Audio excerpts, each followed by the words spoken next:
Welcome back to Bachie Basics Episode 2. Let's get started with this chicken pad thai. The first step is to peel and thinly slice one brown onion.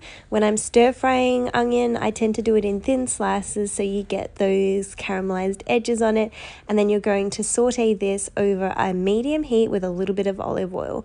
While that's sauteing, you're going to peel and slice the carrot into like matchstick size pieces, and then the next step will be to wash and do the same with the capsicum as well.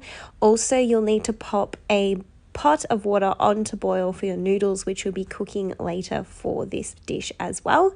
And then the next step will be to peel and crush the garlic and just put the carrot, capsicum and garlic aside in a bowl, then cut the chicken into bite-sized pieces.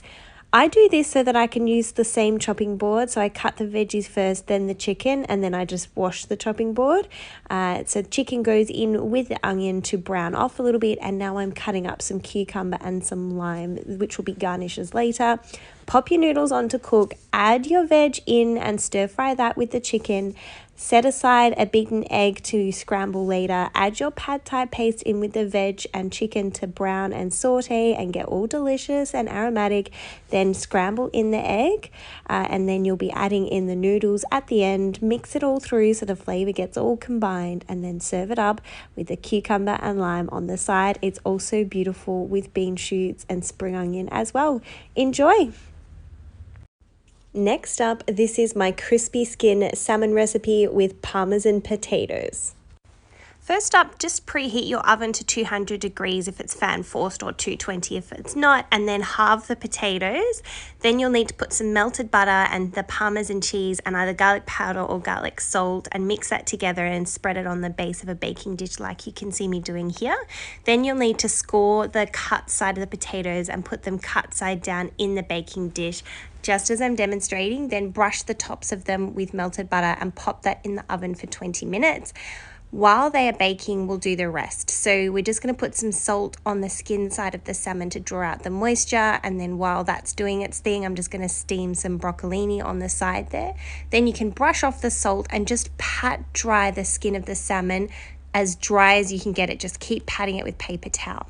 Now the trick with crispy skin salmon, and so that it doesn't stick to the pan, is that the pan needs to be really hot. So when you put water droplets in, they bead and roll around the pan so that it doesn't stick. It'll take 2 to 3 minutes on each side, and then plate it up with some broccolini here and the Parmesan potatoes on the side.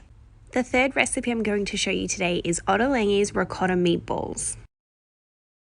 Before you actually get started in on the onions, pop a saucepan full of water onto boil. You'll notice throughout this video that I cook some pasta according to the packet instructions. I used buckwheat pasta from LD, but you use whichever pasta you like and just cook it according to packet instructions. So first we put some onion on to saute, and then what you can see here is I'm combining the ingredients to make the meatballs. So it's mince, salt and pepper, Parmesan, some dried herbs and some fresh parsley that I chop up as well. Then I add ricotta, and I also add some egg. You can also add some breadcrumbs or some oats to help bind it as well. Then just combine this all together until it's all combined, and then make up the rest of your sauce with the sautéed onion. So this is some tinned tomatoes, some tomato paste, and I also put a cup of stock in there, but you could just use water as well.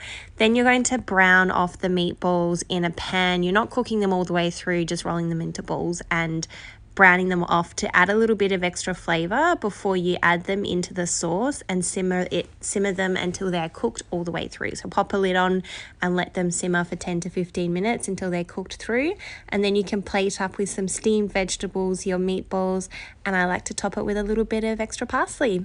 Enjoy!